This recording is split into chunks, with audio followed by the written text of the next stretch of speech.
우리가 신앙생활을 하다 보면 간증이라는 말을 한 번씩은 들어보셨을 것입니다.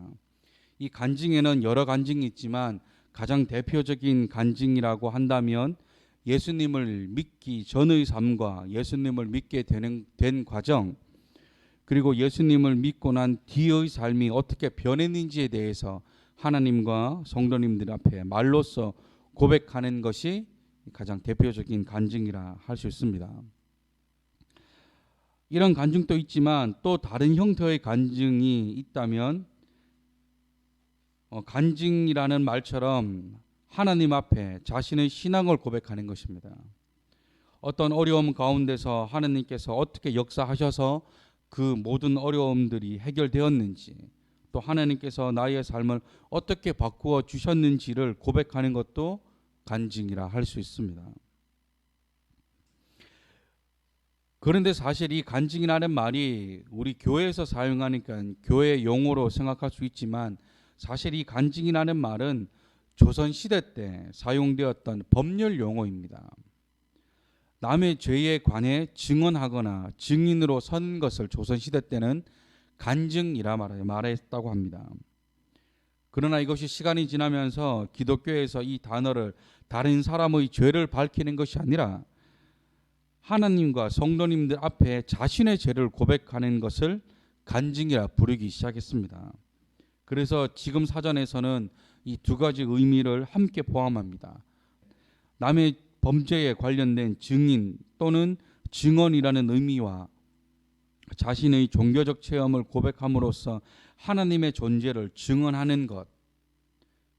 쉽게 말해 간증이란 지난 날을 돌아보면서 하나님의 역사와 하나님의 존재를 고백하는 것입니다.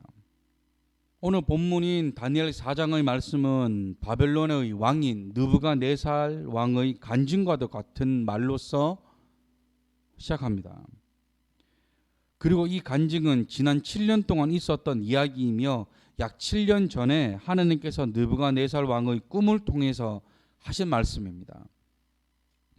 본문 4절 말씀에 느부갓네살 왕이 자신의 집과 자신의 궁에서 평안하고 평강할 때 그가 꾼 꿈에 관한 이야기를 합니다. 마치 지난 시간에 다루었던 다니엘 2장에서처럼 그가 또다시 꿈을 꿉니다. 그런데 이번에도 지난번과 동일하게 그 꿈이 기억이 나지 않는 겁니다. 그래서 이번에도 바벨론의 모든 지혜자들을 모아 2장에서처럼 자신의 꿈과 그 꿈에 대해 해석해 보라고 명령합니다. 하지만 역시나 아무도 해석하기는커녕 그 꿈이 무엇인지도 알지 못합니다. 그러던 중에 다니엘이 왕 앞에 서게 됩니다. 그리고는 역시나 다니엘이 그 꿈과 그 꿈에 관한 해석을 풀어놓습니다. 그런데 여기서 흥미로운 것이 하나가 있는데, 아시겠지만 다니엘이 바벨론으로 포로로 끌려온 후에 그의 이름은 다니엘이 아니라 바벨론식 이름인 벨드사살이라는 이름으로 개명되었습니다. 이 벨드사살이라는 이름의 뜻은 바벨론의 신이 너를 지켜줄 것이다 라는 뜻입니다. 그런데 4장 8절에서 느부갓네살 왕이 다니엘의 이름을 직접적으로 언급하고 있다는 것입니다. 왜요? 이 일을 통해 2장에서 그가 고백했던 것처럼 다시금 하나님의 존재를 알게 되었기 때문입니다. 그래서 그의 본래 이름을 언급한 것이죠. 그의 꿈은 이렇습니다. 느부갓네살 왕이 꿈을 꿨는데 그 꿈에 큰 나무 한 그루가 있었습니다. 그 크기가 얼마나 큰지 그 높이가 하늘에 닿았고 그 모양이 땅 끝에서도 보일 만큼 컸다고 고백합니다. 그리고 그 나무의 잎사귀는 아름다웠고 그 나무의 열매는 모든 사람이 먹을 만큼 많았고 들짐승들에게는 그늘이 되어 주었고 새들에게는 안식처가 되어 주었습니다. 한마디로 아름다운 나무였다는 것이죠. 그런데 하늘에서 한 순찰자, 한 거룩한 자가 나타나 그 나무를 그루터기만 남기고 모두 베어버렸습니다. 그리고는 남은 그루터기에 쇠와 놋줄로 그 그루터기를 묶어버렸습니다. 그리고는 7년을 그대로 방치되었다는 꿈이었습니다. 처음에는 뭔가 좋아 보이는 꿈 같아 보였지만 결국에는 베어버리는 좋지 못한 꿈이 되었습니다. 그리고 다니엘이 이 꿈에 대해 해석하는데 특이하게 다니엘이 이 꿈이 왕에게 이루어지지 않기를 원한다고 말합니다. 왜 그랬을까요? 그만큼 그 꿈이 심각한 꿈이었기 때문입니다. 그 꿈의 해석을 보면 아름다운 나무는 왕을 뜻하는 것이고 그 아름다운 나무에 많은 열매와 들짐승, 새가 안식했다는 것은 왕의 권세가 높아졌다는 것이며 결국에는 왕이 들짐승과 함께 살며 소처럼 풀을 뜯으며 7년을 보내게 될 것이라는 해석이었습니다. 그리고 이 꿈은 해석하기도 느부갓네살 왕에게 임하게 됩니다. 실제 고대 문헌에도 나와 있듯이 느부갓네살 왕이 7년 동안 짐승처럼 생활하게 됩니다. 오늘은 이 느부갓네살 왕의 간증과도 같은 다니엘 4장을 통해 하나님께서 저와 여러분들에게 말씀하시고 싶은 것이 무엇인지 우리가 알아보기를 원합니다. 하나님의 교훈 첫 번째는 잘 나갈 때 조심해야 한다라는 것입니다. 다시 말해 인생의 전성기 때 위기가 찾아온다는 것입니다. 지금 하나님께서 꿈을 통해 느부갓네살 왕에게 보여주셨듯이 지금 바벨론이라는 나라는 세계 최강대국입니다.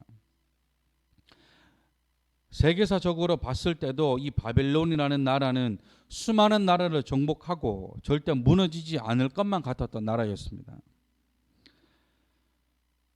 지금 또 인터넷에 바벨론을 검색하면 수많은 유적과 수많은 업적을 쉽게 볼 수 있습니다. 그만큼 많은 사람이 모여 살던 나라였고 문화, 과학, 군사, 경제적으로도 아주 부강했던 나라입니다. 그 가운데 느부갓네살 왕이 왕으로 있던 시기가 이 바벨론의 전성기 때였습니다. 그런데 그때 하나님의 경고의 메시지가 그의 꿈을 통해 느부갓네살 왕에게 경고합니다. 우리는 인생의 전성기 때 가장 조심해야 합니다.